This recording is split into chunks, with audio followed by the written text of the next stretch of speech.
The carriage wheels struck a rut in the frozen road, and Adarin's forehead knocked against the window hard enough to bruise. She barely felt it.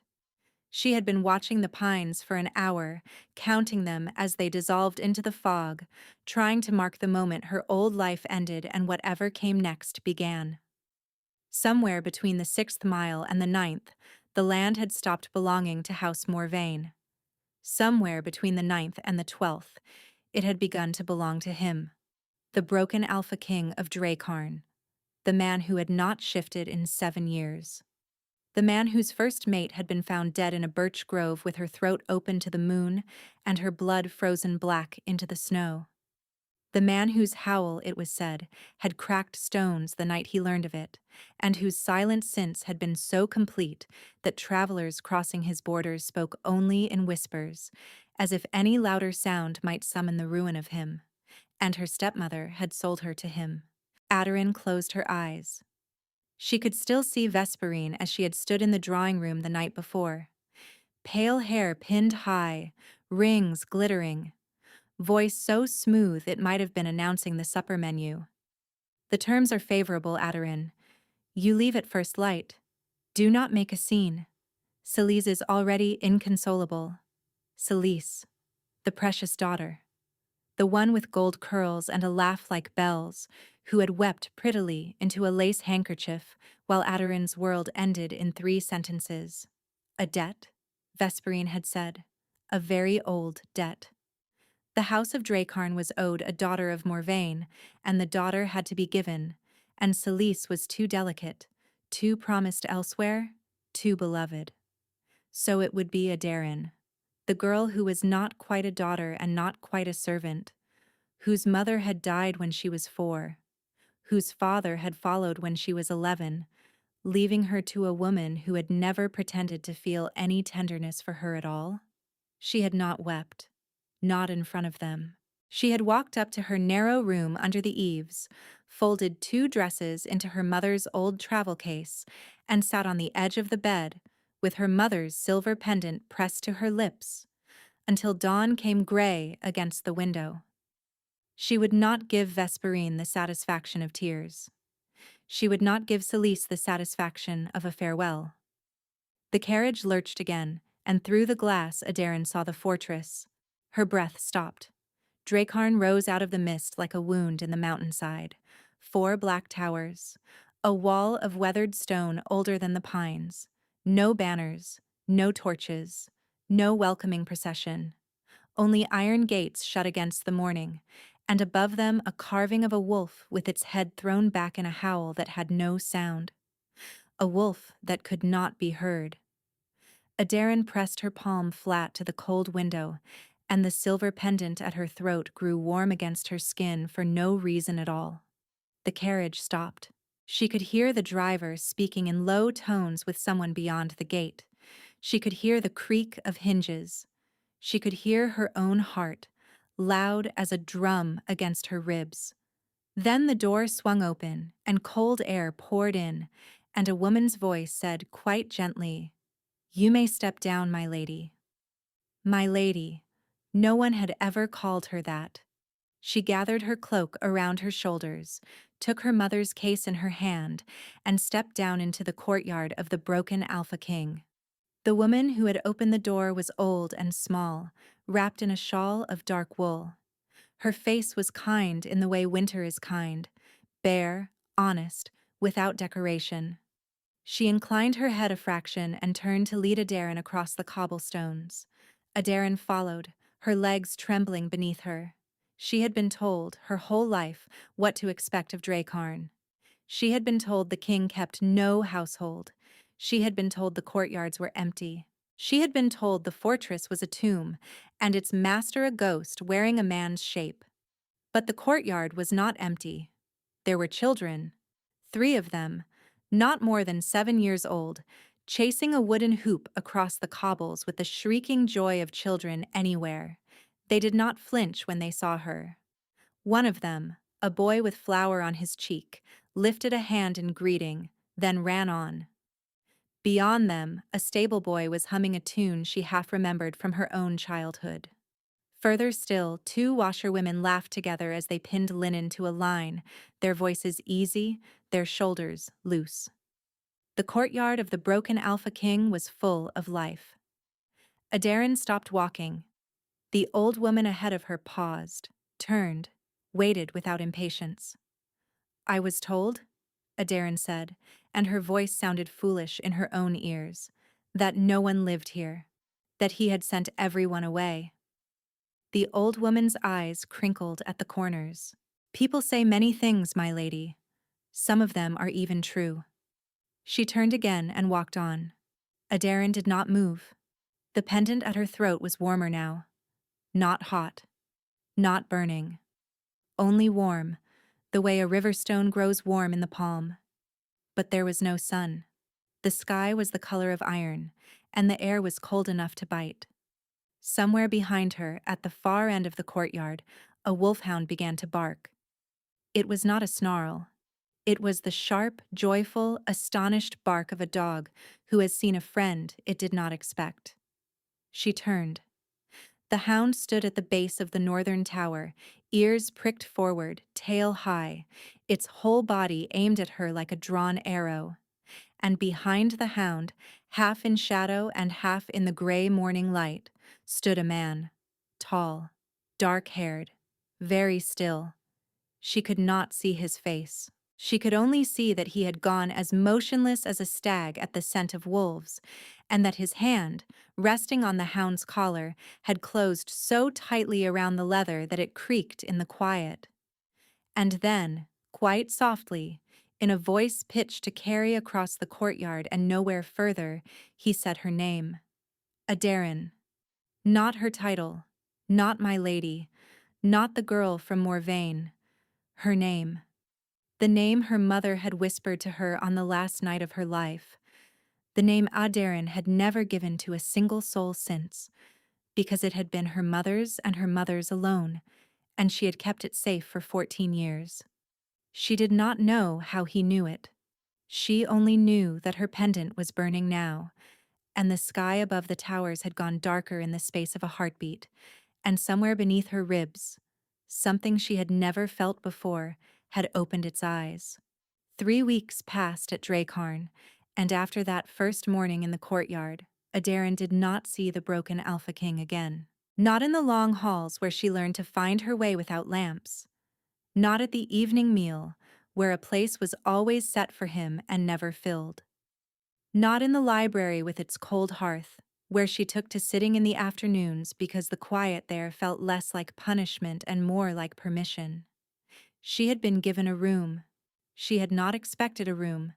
She had expected a cell or a cot among the servants, or perhaps nothing at all but a corner of a stable and the cold kindness of animals.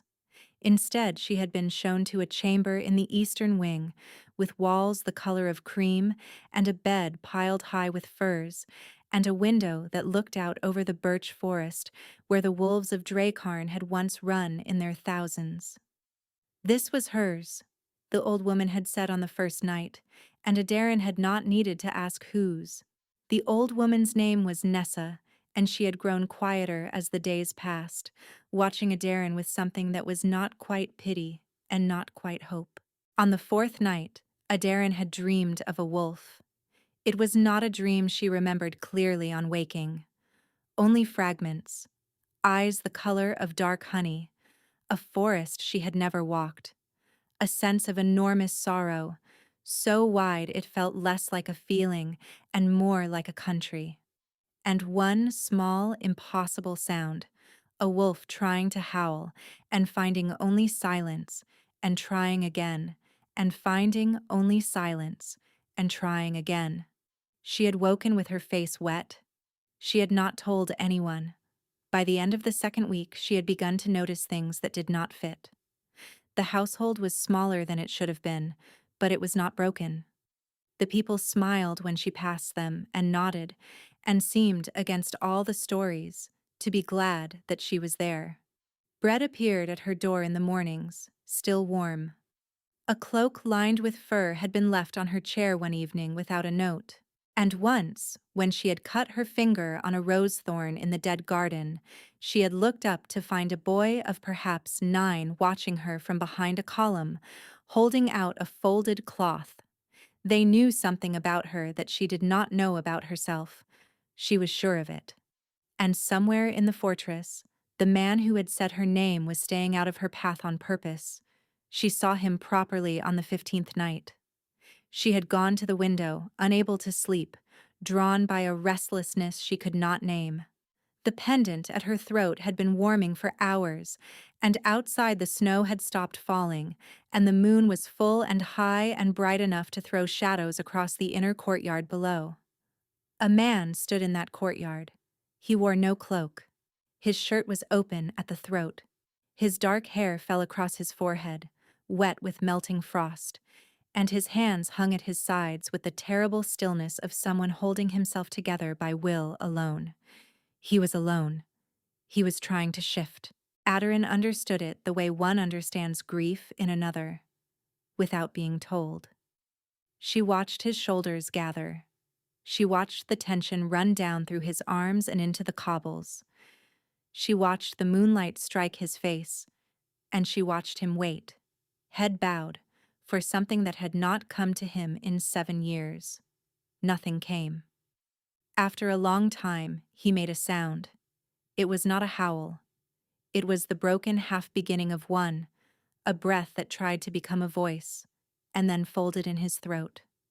His whole body shuddered, his hands curled, and then he stood very still, looking down at the stones, as if he were ashamed of himself. Aderin's cheek was against the glass. Her pendant was searing hot. Below her, in the courtyard, the broken Alpha King lifted his head as though he had felt something. He looked up. He saw her. He did not move. He did not speak. He only looked at her for what felt like a very long time, and his eyes, even from that distance, even in that cold light, were the eyes of the wolf in her dream. Dark honey, enormous sorrow. Then he turned and walked away into the dark. She did not sleep at all that night. In the morning, Nessa brought her bread and hot cider and set them down on the small table by the window, and did not leave. "You saw him," Nessa said. Aderin did not lie. "He cannot shift," she said. "Why?" Nessa's hands folded over each other in her lap. The old woman seemed to weigh something in herself, and then to set it down carefully, as one sets down a cup of water that is full to the rim. 7 years ago, Nessa said, he lost his mate. She was not his fated one. The bond between them was young and gentle, and they had been happy. When she was killed, something inside him tore. His wolf did not die with her, but it went somewhere he has not been able to reach since. He walks as a man only. He cannot run. He cannot howl. He cannot be what an alpha is meant to be. And the pack has held him up out of love, and he has held them up out of duty. And no one, in 7 years, has known how to give him his wolf back. Aderin's throat had closed. "Then why am I here?" she whispered. Nessa did not answer right away. She reached, instead, into the pocket of her apron and drew out a folded paper and placed it on the table between them. "This came to the fortress 3 days before you did. It was not meant for you to see. The king has not opened it. I have." Aderin looked down at the paper. The seal was her stepmother's. She did not want to touch it. She touched it anyway. She unfolded it with fingers that did not feel like hers. The letter was short, and it was not in Vesperine's usual careful hand. It had been written in a hurry, as if the writer had wanted to be done with it. "The girl is moon-touched, as her mother was. Her blood remembers what yours has forgotten. The old stories are true. She can bring it back to him. What the old stories do not say, and what I am telling you now, is that the bringing back will cost her everything she has. She will not survive it. You may have her for this purpose and no other. Do not return her to me. The debt is paid." Aderin read it twice. She read it a third time. The room had gone very quiet around her. The fire in the hearth had stopped crackling. The pendant at her throat was cold now, cold as a coin of ice against her skin, moon-touched. Her mother. Her blood. She looked up at Nessa, and her face must have shown something terrible, because Nessa came around the table and knelt at her knee and took her hand, the way her own mother had once done when she was 4 years old and afraid of thunder. "He does not know," Nessa said. "He does not know what your stepmother wrote. He does not know what you are. He will not know unless you tell him, child. He brought you here because a debt was offered, and he could not refuse it without war. And he has been keeping himself away from you because he could feel, from the first moment in the courtyard, that something in him recognized something in you, and he was afraid of what that meant. He has already lost one woman. He will not be the reason another dies." Adarin could not speak. Her mother. Moon-touched. The name her mother had whispered on her last night, the pendant warm against her skin every time the king came near. The dream of the silent wolf that had been the same dream as his. Her stepmother had not traded her to save Celise. Her stepmother had traded her to be consumed. A horn sounded in the distance. Nessa's head came up so fast the old woman's shawl slipped from her shoulders. A second horn. A third. Closer. Nearer. From the outer wall.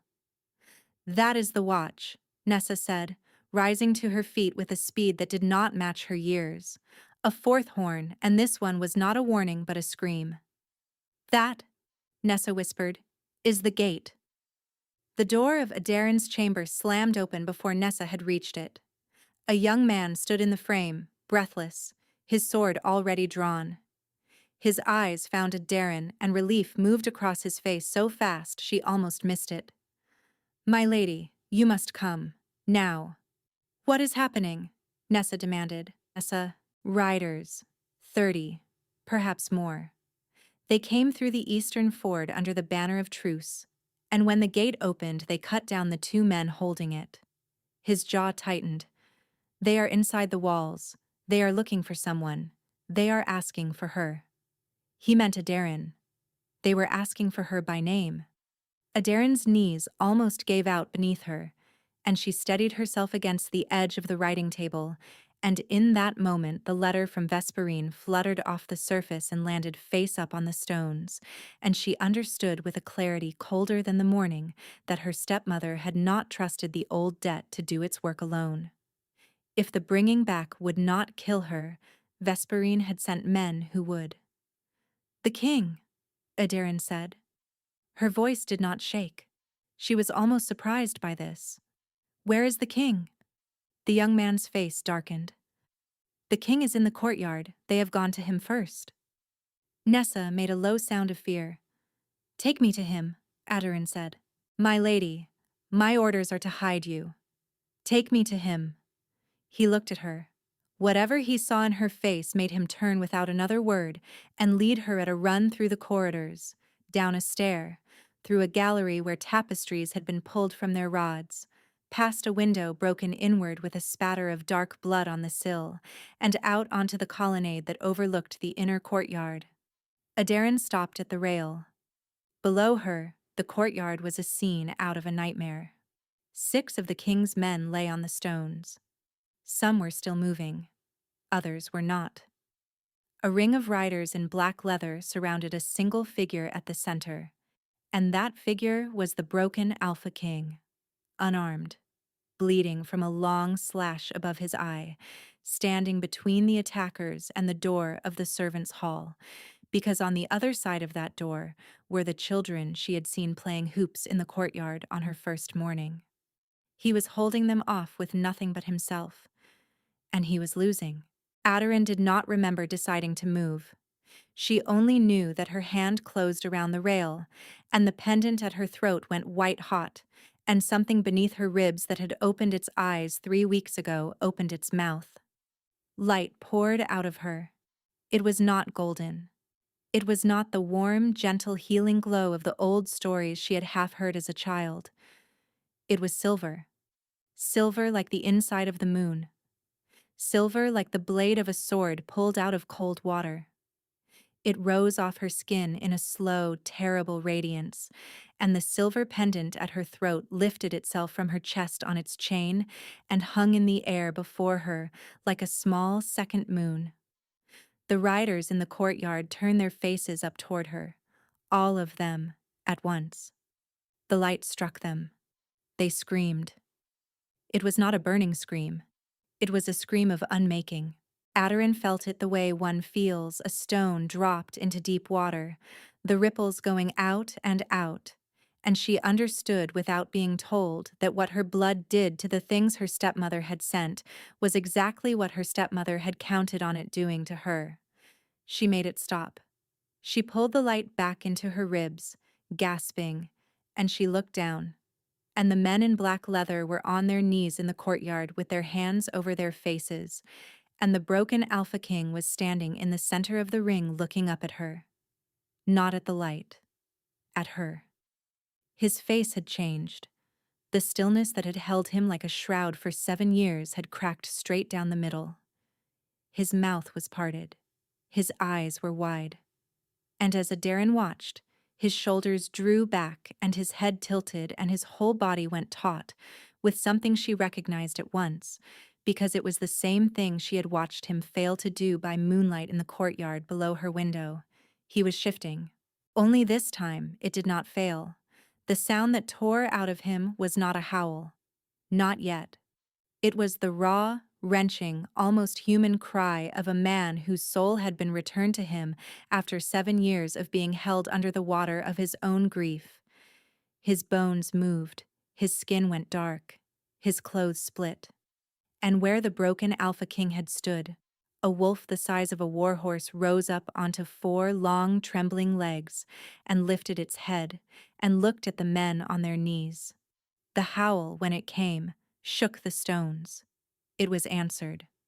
From the forest, from the hills, from the towers, from every direction at once, voices lifted into the morning that had not spoken in 7 years, and the wolves of Drakarn, scattered and silent since the night their alpha had lost his wolf, remembered that they were a pack. Aderin's knees buckled.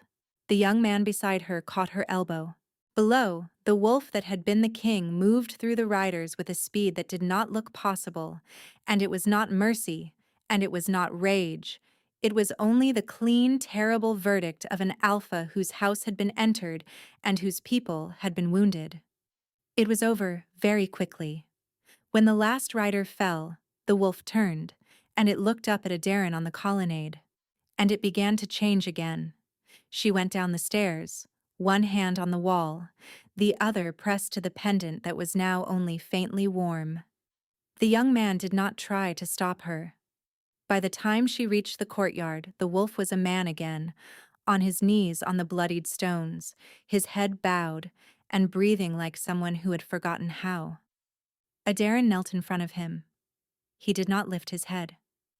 "You," he said, and his voice was hoarse and ragged and not quite steady.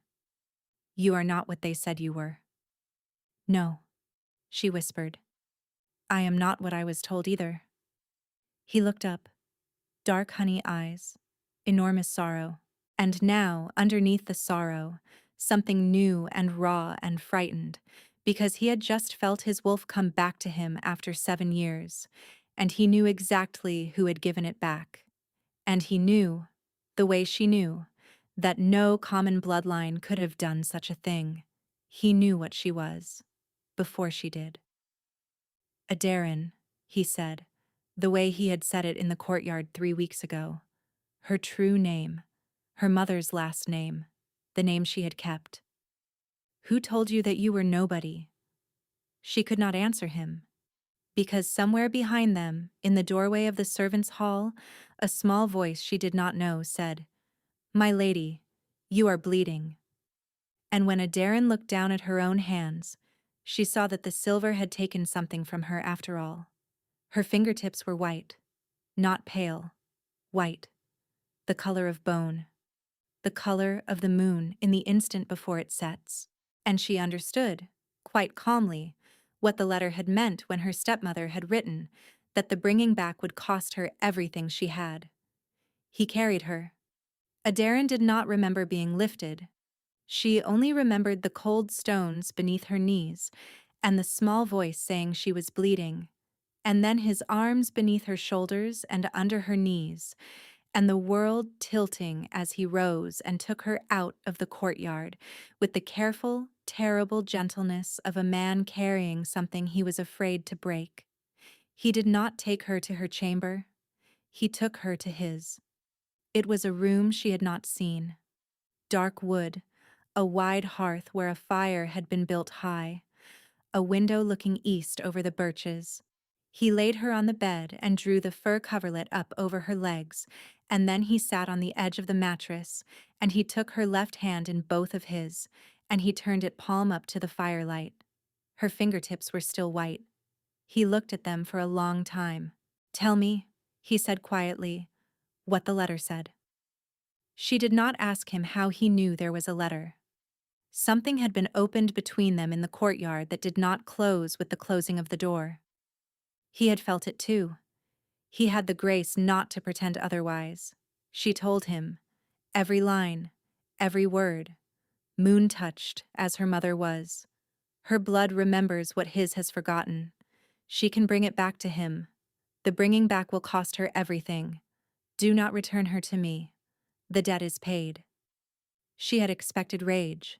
She had steeled herself against it, because men of his kind were known for rage, and because her whole life had taught her that when men were angry at what women had done to women, the women present were somehow the ones who paid for it. He did not become angry. He became still. It was a stillness different from the one she had watched in him for 3 weeks. That other stillness had been a kind of holding, a man keeping himself upright around an absence. This was a gathering.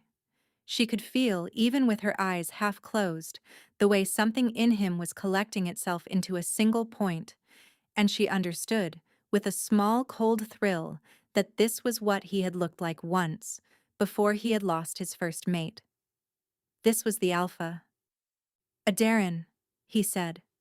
She opened her eyes. "My name is Caliph," he said. "I have not given it to anyone in 7 years. I am giving it to you now because I want you to have a weapon against me, should you ever need one. And a name is the oldest weapon there is." Her throat closed. "I have not been a good host," he went on. His thumb moved, very slowly, along the inside of her wrist. "I knew what I felt in the courtyard when you stepped down from the carriage. I did not know what you were, but I knew what my wolf did, even silent, even buried. He knew you. He tried to come up to the surface of me for the first time in 7 years, and I pushed him back down because I had already been the reason one woman died of standing too close to me, and I would not be that reason again." "You did not kill her," Adaryn whispered. "You did not. I did not hold the knife. No." His mouth tightened. "But she was in a birch grove in the middle of the night because she had gone looking for me. Because I was away at the northern border when I should have been with her.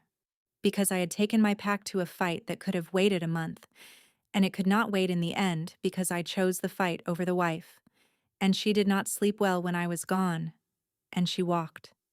She walked in the forest to calm herself, and someone had been waiting for her to walk in the forest for a long time." The fire crackled. "Someone," Adaryn repeated. "Someone who has spent 7 years making sure I could not find out who. Someone who knew, the way your stepmother knew, what my wolf was worth, and what it would cost me to lose it." He looked up at her. His dark honey eyes were clear. "Someone who is not your stepmother, Adaryn. Your stepmother is a cruel woman and a greedy one, and she would sell a daughter for a cup of wine if the wine were good enough. But she is not the architect of this. She has been used. As you were going to be used. As I was used." Adaryn's breath caught. "Who then?" "I do not know yet. I know only that there is someone above her in this. And that person has been waiting 7 years to make sure my house would fall. And that person has just learned, along with the rest of the world, that my wolf has come back." He closed his hand around hers. Gently, gently. which means that whatever comes for us next comes for us because of what you gave back to me this morning. And I need you to know, before anything else I say to you, that I am not sorry for what you gave back. And I am not going to let it take you the way the letter said it would.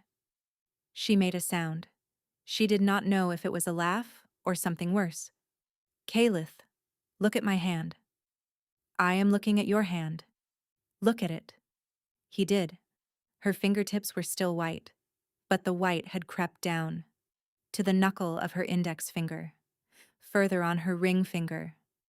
The nail of her smallest finger had gone the color of old ivory, and there was no feeling in it at all when she pressed it against his palm. It is climbing, she whispered. The letter said the cost. It did not say the cost was all at once. It said everything I have, one piece at a time. Caliph did not move for a long moment. Then, very carefully, he lifted her hand to his mouth, and he pressed his lips to the white knuckle of her ring finger, and she felt something pass between them through the bone. It was not healing. It was not his wolf. It was older than either. It was a promise, made in a way men with his kind of voice had made promises for 1,000 years, with the mouth and not the word. Then we are going to find out who set this on you, he said, low against her skin. And we are going to take it off you, and whatever is left over, at the end of it, of you and of me, is going to belong to us. Do you hear me, Adarin? I hear you. Say my name. Caliph. He closed his eyes. Once more. Caliph. His whole body shuddered, the way it had in the courtyard on the night she had watched him fail to shift. Only now it was not failure.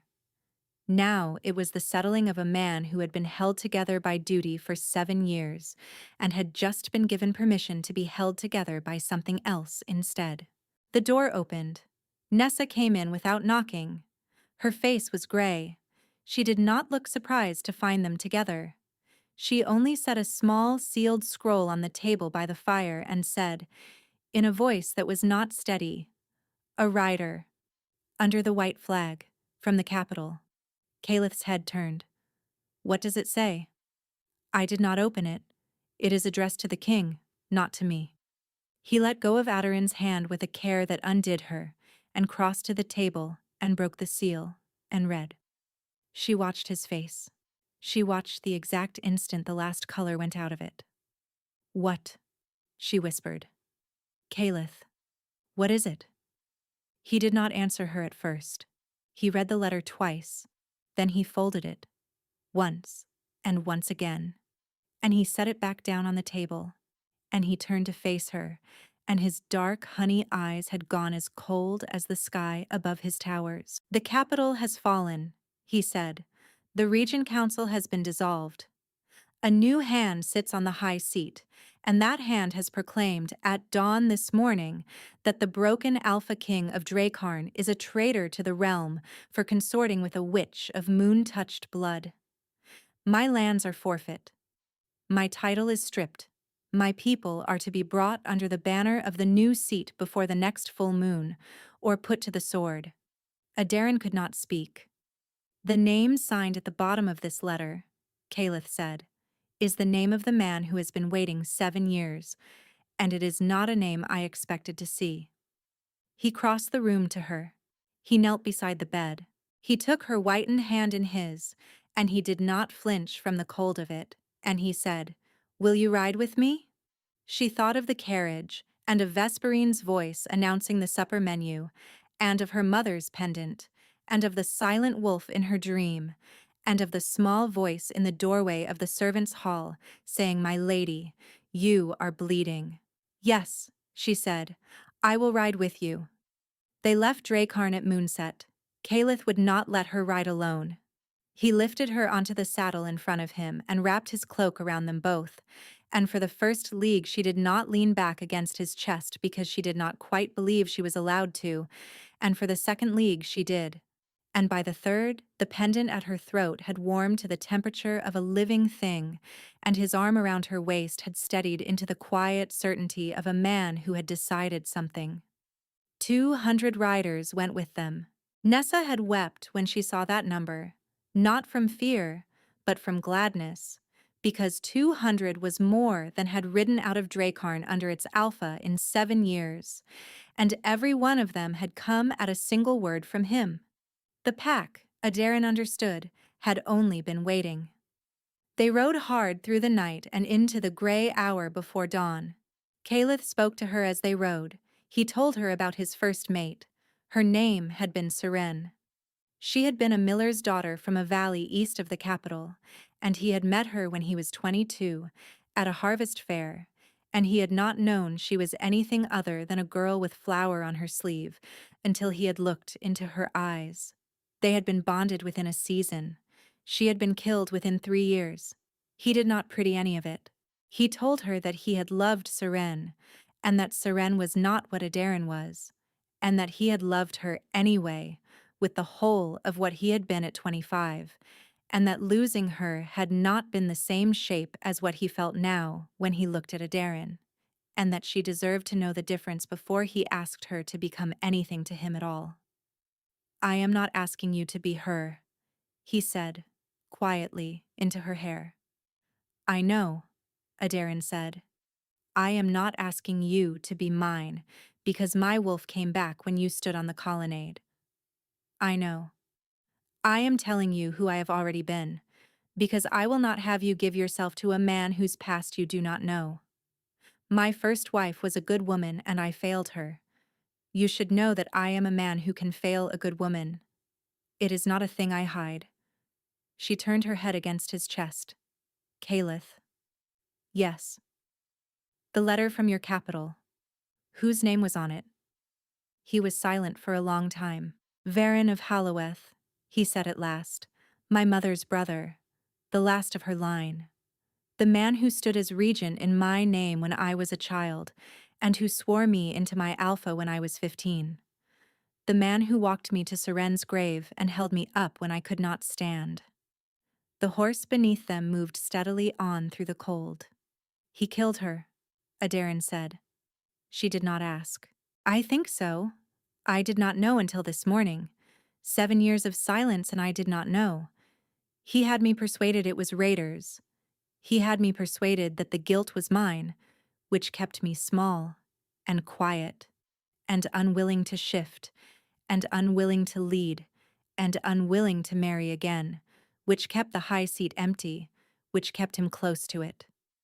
Caliph's voice was low. "He has been patient. He has been very patient. And today, with the capital taken and my wolf returned in the same morning, he has decided that patience has run out. And my stepmother is his creature. Has been for years, I think. She sold her husband's daughter to him through me, because she was promised Celise would sit on the high seat beside him when the dust settled. I doubt he has any intention of giving her that. But she will not know until it is too late." Adaryn closed her eyes. Celise. Stupid, pretty, cruel Celise, who had wept into her handkerchief and let her stepsister be sold to a man the capital called broken. Celise, who did not know that the man she was being promised to was the man who had killed his own nephew's wife, and who would have no more hesitation about killing a new wife when her use was done. She found, to her small and cold surprise, that she did not want Celise to die for that stupidity. "We need to get to the capital," Adaryn said. "Yes." "Before the full moon?" "Yes." "He will have the high seat by then." "He has it already, Adaryn. We are not riding to take it from him. We are riding to pull him out of it." They stopped once, at midday, in a hollow between 2 ridges, and she got down from the saddle, and her legs did not quite hold her, and Caliph steadied her, and did not comment when the whiteness had climbed one more knuckle of her left hand. He had a strip of dark silk in his saddlebag. He tied it around her hand, loosely, hiding the white, and he said, "Not because I am ashamed, because I do not want you to have to look at it every time you lift a cup." She nodded. She could not speak. By dusk of the second day, they came within sight of the city. Aderin had never seen it. She had been raised in the north, in a small manor, and the capital had been only a word to her, a word that meant where important things happened to other people. Now it rose out of the plain ahead of them, a tiered city of pale stone with the high seat at its crown, and she saw at once that something was wrong. The banners on the walls were not the banners of the realm. They were black. Not the black of mourning, the black of a new house laying claim. A silver tree had been stitched into the center of each one, and she did not need to ask whose sigil the tree belonged to, because Calith's arm around her had gone rigid. "Halloweth," he said. "He has not even waited for the full moon." A rider came out to meet them under the white flag. It was a young man in Halloweth's livery, his face pale and his hands shaking on the reins. He would not look at Calith. He addressed his message to the air between them, and his voice was the voice of a man reading a script he had not written. "The Lord Regent Varen of Halloweth, keeper of the high seat, does welcome the broken Alpha to the capital under terms of parley. He bids you come in peace. He bids you come with no more than 10 retainers. He bids you know that the witch of moon-touched blood who rides at your side is a guest of the capital and will be housed accordingly. He bids you know that 34 persons of the former Regent Council are currently held under his hand, and that their continued living depends on your presence in the Great Hall by dawn." Calith said nothing. The messenger swallowed. "He bids you know, lastly, that one of the 34 is the Lady Celise of Morvain, who was delivered into his keeping 3 days ago by her mother, and who has refused food since learning of her circumstance, and whose condition is not improving." Aderin's hand tightened on Calith's. Celise. Stupid, pretty, cruel Celise, being starved in a tower by the man her mother had promised her to. Aderin thought, very clearly and very simply. No. No, she was not going to let Celise die in a tower at the hand of Varen of Halloweth. Not because Celise had ever been kind to her, not because Celise deserved to be saved, but because she, Aderin, had been a girl once who had been handed by a woman who did not love her to a man who was meant to destroy her, and something in her had refused to be destroyed, and she was not going to leave another girl in that same arithmetic. She looked up at Calith. His face was stone. "The 34th hostage," she said, "is my stepsister." "I know. He named her last on purpose." "I know. He wants me to come." "Yes."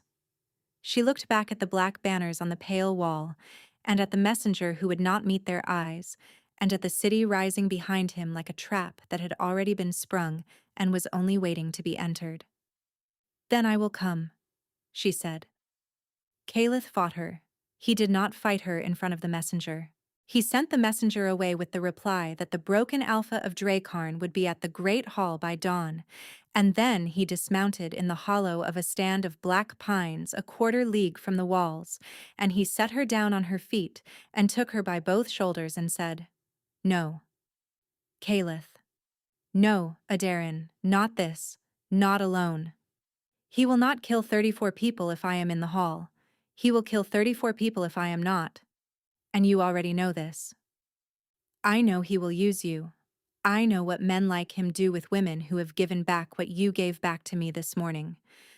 I know what he will try to take from you in that hall. And I know what it will cost you when he tries." Calith. She lifted her right hand, the one that was still her own, and she laid it flat against his chest, and she felt his heart under her palm. And she understood something she had not understood an hour ago. "I am not asking your permission," she said. "I am telling you what I am going to do. And I am telling you, because I love you, that I am going to need you to trust me for the length of a morning, even though every part of you is going to want to break that hall apart to reach me, because if you break that hall apart before the right moment, he will kill the 34, and he will kill Celise, and he will kill me, and he will still be sitting on the high seat when the sun sets."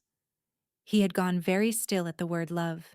He did not move for a long breath. Then he leaned his forehead down against hers, and he closed his eyes, and he said, "You are the most difficult woman I have ever loved, Aderin of Morvain, and I have loved exactly too." She laughed. It was not quite a laugh. It was close enough. "Tell me what you need me to do," he said. She told him. She spoke for a long time, quietly, in the dark between the pines. And when she was done, he nodded once, and he lifted her back onto the saddle. And they rode the last quarter league to the capital with their hands linked between the two horns of his saddle, and he did not speak again until the gates opened for them. She was separated from him in the outer court. She had expected it. She did not flinch. She was taken by 4 of Halloweth's men, with a courtesy that was not courtesy, through a set of corridors she had never walked, to a small antechamber lined with dark wood, and she was left there alone for an hour before the doors at the far end opened and a man came through. He was tall, and he was old, and he had Calith's mouth. She had not expected that. Of course he had Calith's mouth. He was Calith's mother's brother. She had not thought about it. Now that she saw it, it turned her stomach over, because it was the mouth of a man she had already decided to love, being used as the mouth of a man she had already decided to see hanged. "Aderin of Morvain," said Varin of Halloweth, "at last, come." He did not touch her. He did not need to. There were 4 men behind him and a corridor of guards beyond the door, and Aderin knew the weight of being moved through a place by men without being touched, because she had spent 14 years in Vesperine's house being moved in exactly that way. She walked where he gestured. He brought her to the great hall. 34 people knelt along one wall of the hall, their hands bound in front of them, their faces pale with a fear that had had time to harden. Aderin's eyes found Celise at once, because Celise was at the end of the line, and Celise had not been given time to harden. Her gold curls were matted. Her pretty mouth was chapped. When she saw Aderin, a sound came out of her that was not a word. Aderin did not look at her for long. She did not want Varin to see where her attention went. She looked instead at the high seat. It was a carved thing of old white wood, stained dark with the oils of centuries of hands. She had been told all her life that the realm was ruled from it. She had not thought, even once, that she would see it. Varin walked past her and climbed the 3 low steps and sat down on it, and for a long moment he looked at her with the patient amusement of a man who had waited 7 years for this exact minute. "You are not what I expected," he said. "I imagine not. Your mother was a small woman, quiet. I met her twice." "I know." He smiled. "Of course you know. She would have told you. Moon-touched women tell their daughters. It is the one thing I could never persuade any of them to stop doing." He leaned forward. "Give me your hand, Aderin. The left one, please." She did not move. "Aderin, no. You came here to save the 34. You came here to save your stepsister. You came here to save my nephew. You did not come here for yourself. Give me your hand, or I will begin with your stepsister, and you will watch." She thought, "I am done running." She thought, "He is going to try to take it out of me the way the letter said it would come out of me." She thought, "Calith. Now." She did not look at the door. She did not look at the high windows. She did not do anything that would give away what she had told Calith in the dark between the pines. She stepped forward, and she climbed one of the low steps, and she held out her left hand to Varin of Halloweth. The silk was still tied around it. He untied it himself, with the slow, almost tender fingers of a man who had been looking forward to this. When the silk came away, he drew in a breath. The white had reached the base of her fingers. Her whole left hand looked, in the lamplight, like something carved out of moonstone. It did not hurt anymore. That was the worst part. It had stopped hurting 3 hours ago. "Ah," said Varin softly. "So it has begun?" "Yes." You understand what you are? I understand what I am. You understand that what you are is meant to be given, not kept. I understand what you think I am. He looked up at her. Something in his face moved. He was not a stupid man. He could feel, across the small distance between them, that she was not what he had been told she would be, and for the first time in the conversation he was not amused. "Give me the rest of it, Aderin," he said, "and I will let the 34 go. I will let your stepsister go. I will let Caliph live, and I will let him crawl back to Dracarn. And you and I will sit on this seat together, and the realm will have a queen who can speak to the moon, and no one will ever again have to be afraid of winter." "No," she said. "No, I am not going to be given. I am not going to be kept. I am not going to sit on a seat beside the man who killed Seren." He went very still. "I am going to do something you did not plan for," Aderin said, and she looked him in the eye, because her mother had told her once, long ago, that the one thing moon-touched women were never supposed to do was look a thief in the eye, and she had decided between the pines that she was tired of the rules of moon-touched women. She put her whitened hand flat on his chest. She did not give him her light. She took his.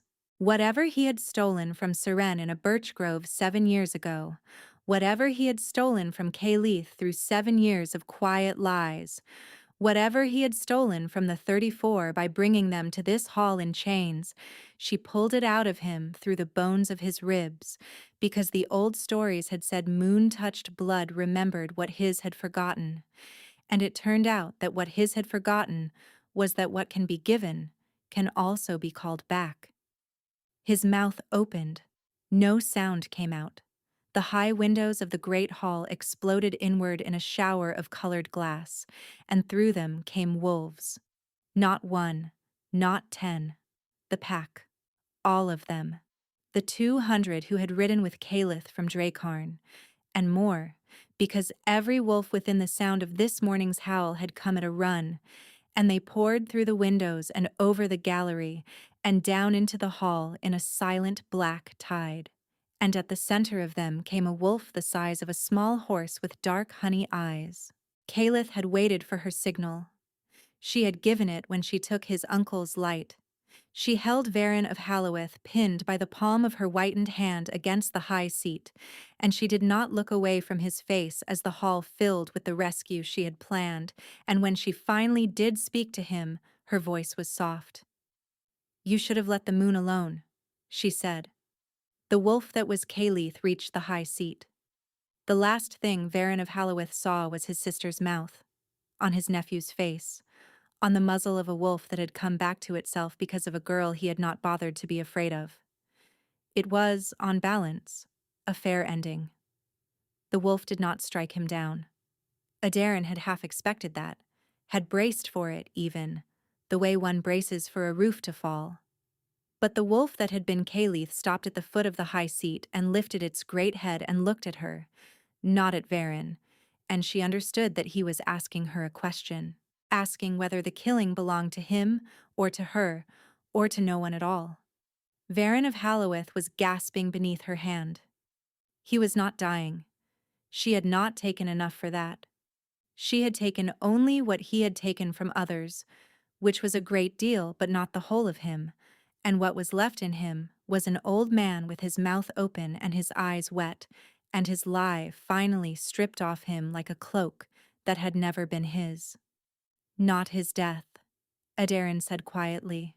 His judgment. Let the realm see what he took, and from whom, and let the realm decide. The wolf beneath her dipped its head once. She took her hand off Varen's chest. He slid sideways on the high seat like a doll whose stitches have all gone slack. The wolf beside her made a low sound in its throat that was not a growl, but something close to a word, and 3 of the pack came forward and took hold of Varen by the collar and the arm and the waist, and drew him down off the seat and laid him on the stones, and he did not fight them, because there was no fight left in him at all. The hall had gone silent. Adarin turned slowly and looked along the line of hostages against the wall. Someone had already begun cutting the bindings. She saw Nessa, who had come through the broken windows with the pack, because of course Nessa had come, moving down the line with a small knife, freeing wrist after wrist. She saw the 34 people stumble to their feet, some of them weeping, some of them too emptied to weep. She saw Celise at the end of the line, on her knees still, her bound hands in her lap, her gold curls matted flat to her skull, looking up at Aderin with the face of a child who has just understood that the fairy tale she was told is not the one she is in. Aderin walked the length of the hall to her. Nessa stepped aside. Aderin took the knife from her without a word and knelt down on the cold stones in front of her stepsister and cut the rope at her wrists. Celise made a small sound. "Stand up," Aderin said gently. Celise did not stand up. Celise fell forward against her instead, and Aderin caught her, because she was still the stronger of the two of them, even with her left hand the color of carved bone. And Celise began to cry into her shoulder, the way a very young child cries, without grace and without restraint, and without any attempt to be pretty about it. "I did not know," Celise whispered. "Aderin, I did not know what she was. I did not know what he was. I did not know what they were going to do to you. I thought she only wanted me to have a good match. I thought you were being sent somewhere safe. I thought." "Hush." "I let her do it. I cried and I let her do it. I let her do it because I was afraid, and because she has always frightened me, and because I thought if I did not cry, she would trade me instead. And I—" "Celise." "Hush." Celise went quiet. Aderin held her for a long moment because her stepsister was not a woman she loved, and had never been a woman she loved, and she was not going to pretend otherwise. But Celise was also a girl who had been sold in her own way, and Aderin had decided in the hollow of the black pines that she was not going to leave another girl in the arithmetic of women who sold each other for crumbs at the tables of dangerous men. "You are going to go home to your mother," Aderin said into Celise's hair. "And you are going to tell her what was done here. And when the magistrates come for her, which they will, you are going to stand beside them and speak against her. And you are going to be believed because you were there. Do you understand me, Celise?" "Yes." "Do you understand me?" "Yes, Aderin." "Good." She stood. Her knees almost did not hold her. The wolf that was Caliph was beside her, suddenly, its massive shoulder steadying her hip without touching her where the white had climbed. She had not seen him cross the hall. She put her good hand into his fur, because she needed to put it somewhere, and the fur was warm, and she felt through her palm that his heart was beating very fast. "Caliph," she said. The wolf shuddered beneath her hand. The shift came back over him more slowly this time, the way a river returns to a bed it has been remembering. She did not look until he was a man again, and even then she did not look at him straight, because the moment she did she was going to break, and she needed another half-minute. Someone had brought him a cloak. He fastened it with one hand. His other hand came up and cupped the side of her face. "Aderin." "Yes." "Look at me." She looked at him. He was smiling. It was a small smile, and it was crooked, and it was the first she had ever seen on him, and she understood for the first time in her life what people meant when they said a smile could be a whole country. "You are still standing," he said. "Barely." "That is enough." Nessa came to them. Nessa had brought a strip of clean linen and a cup of something warm that smelled of crushed herbs and something sharper beneath. She put the cup in Aderin's good hand, and she wrapped the linen around Aderin's bone-white fingers with the care of a woman who had done this kind of wrapping before. And she said quietly, "We are not done yet, my lady. The taking can be reversed, but it has to be reversed tonight." Aderin looked at her. "The old stories," Nessa said, "are almost true. They say the bringing back will cost the moon-touched girl everything. They do not say that what is taken from her has somewhere to go. What you gave back to the king this morning did not leave the world. It is still in him. It has been in him since the courtyard. And because the bond between the two of you has been opening ever since, what is in him can be opened back to you, if he is willing, and if you are willing, and if the bond is sealed tonight. Adarin's throat closed. Sealed how? Nessa looked at Calith. Calith did not drop his eyes from Adarin's face. The old way, he said. Not a wedding, not a contract. A claiming, given and returned. Bitten and bitten back. It is the oldest right my people have, and I have not offered it to anyone, not even to Seren, because with Seren I was young and afraid and I thought we had time. I am not young now. I am not afraid now. And I do not have time. I have tonight.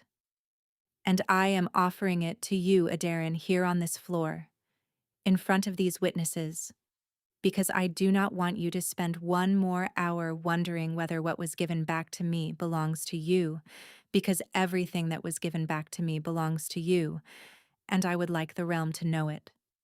She was crying. She did not know when she had started. She did not particularly care. Yes, she said.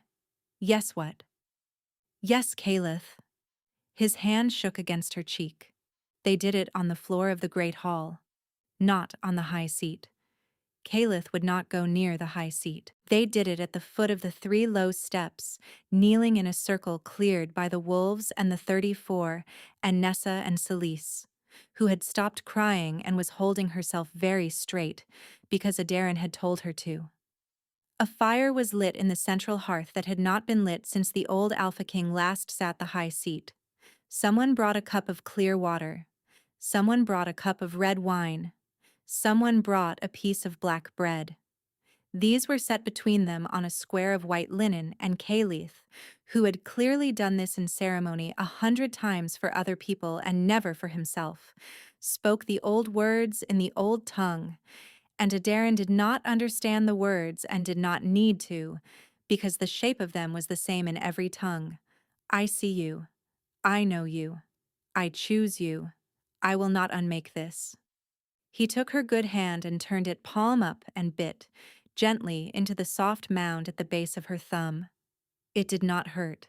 It was the carefulest violence she had ever felt. Then he offered her his own wrist. She had never bitten a living thing. Her mouth did not know how. Her teeth did not know how. But the wolf under her ribs did.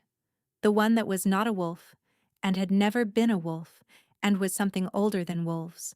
And it guided her mouth to the place on his wrist where the pulse jumped under the skin, and she set her teeth, and she broke the skin, and she tasted him.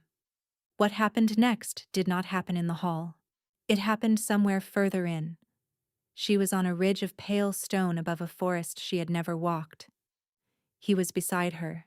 The forest below them was full of wolves in full cry, and every wolf had the voice of a woman or a man she had never met, and she understood without being told that she was hearing the whole of his line, and that his line was hearing the whole of hers, and that the 2 lines were introducing themselves to each other in the way lines introduce themselves, which is not through speech. She saw Seren. Seren was standing at the edge of the ridge, small and quiet, exactly as he had described her, a miller's daughter with flour that had never quite come off her sleeve. Seren looked at Adarin for a long breath, and her eyes were the eyes of a woman who has had 7 years to think about what she would say if she were ever given the chance. Take care of him, Seren said. I will. He is not as strong as he looks. I know. He is stronger than he thinks. I know that too. Seren smiled. She raised her hand. She stepped back off the edge of the ridge, not in falling but in going, the way a candle goes, and the wind where she had been was warm. And then Adarin was back in the great hall with her teeth on Calith's wrist, and her left hand under the linen was on fire. Not pain. Return. She broke the bite and pulled back, and they looked at each other across the square of white linen, both of them with blood on their mouths, both of them shaking, both of them alive. Nessa took the linen off Adarin's left hand. Her fingers were her own color again. The nail of her smallest finger was still the color of old ivory, and it would stay that way for the rest of her life, and she would be glad of it, because it was the mark of what she had done and what she had almost paid and what she had, in the end, been given back.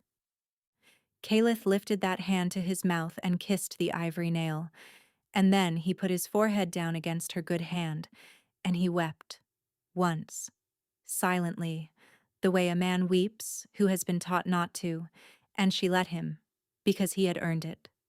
They left the capital the next morning. Varon of Halloweth was taken by the magistrates. He was tried by the assembled houses before the next full moon, and the testimony of the 34, and of Celise, and of a miller's family from a valley east of the capital who had been waiting 7 years to be asked, was enough. He was not put to death. Caliph did not allow it. He was sent instead to the old stone house on the northern coast where the realm kept the men whose crimes were too large for the grave, and he lived there for 11 more years, and no one ever went to see him, and he died alone on a winter morning with his mouth open around a word no one heard. Vesperine of Morvain was stripped of her husband's name and her house and her rings, and she was sent to work in the kitchens of a small convent in the south, where she lived another 20 years, and she was not cruel to the younger women there, because she had finally learned what it cost to be cruel to a younger woman. Celise returned to the manor. She did not marry. She took in 3 orphaned girls from the village and raised them, and she was a better mother than she had been a daughter, which is the only kind of redemption available to most of us. The broken Alpha King of Dracarn was not called the broken Alpha King again. He was called Caliph, by those who had earned the right, and my lord by those who had not.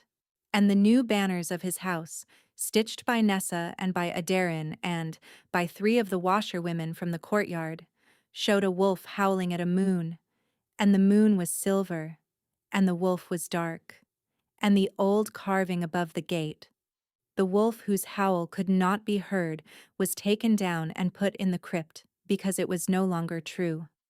Adarin was called the Lady of Dracarn, and later the moon touched, and later, when the new children came, Mother. There were 4 of them in the end, 2 girls and 2 boys. The eldest, a girl, was born on the first night of the second winter after the capital fell. She had her father's dark hair and her mother's eyes, and a small white crescent at the base of her left thumb where no one had bitten her, because some things skip a generation and some things do not. The youngest was a boy, born 10 years later, who did not shift until he was 15, and who, when he finally did, shifted into a wolf the color of moonlight on birch bark, and Caliph wept the second time in his life, on the night he first saw his youngest son run. The pack of Dracarn never fell silent again. The capital was given to a council, not to a king, because Caliph had decided somewhere in the hollow between 2 ridges that his family had held the high seat for long enough. He visited it twice a year. He never sat on it. Adarin sat on it once, at the request of the council, to settle a matter concerning the moon-touched girls of the realm, of whom 3 had been found in the first year after the fall and 7 more in the second, and she wrote, from that seat, the law that bears her name, that no girl of moon-touched blood could be given, sold, traded, bargained, promised, or spoken for by any hand but her own, from the hour of her first breath to the hour of her last. It is still the law. The pendant her mother had given her was taken off, finally, in her 40th year, and buried under a birch at the eastern edge of the Dracarn forest, because she had decided she did not need it anymore. And she did not. And her daughters did not ask for it, because they did not need it either. The tree grew tall. It is still growing. She and Caliph had 41 years together. He went first. He was not a young man when they met, and she had always known she would be the one to stand at the grave, and she stood at it when the time came, and she did not weep, because she had wept on his shoulder many times across 41 years, and she had decided that the last of her weeping for him would be done where he could still hear her, which was during, not after. She lived 9 years more. In the last of them, her youngest son and his wife brought their first child to her room, a girl, 2 days old, and laid the child in the crook of her arm, and Aderin looked down at the small sleeping face and saw, at the base of the little left thumb, a faint white crescent no bigger than a grain of rice. She smiled. "Well then," she said softly to the child, to the room, to the wolf she could hear on the ridge above the fortress, the one that had been waiting for her for some time now. "We are still here." She closed her eyes. The wolf on the ridge came down. Outside, in the courtyard where once a man had tried and failed and tried and failed to shift under a winter moon, the pack of Drakarn lifted their voices, and the voices carried. And a miller's daughter on a pale stone ridge in a forest that no living eye had ever walked turned her head at the sound, and smiled, and stepped forward to meet them. They had been found, all of them, against every arithmetic that had been drawn up for their undoing, and they would not be undone again. Thank you so much for listening. I hope this story stayed with you.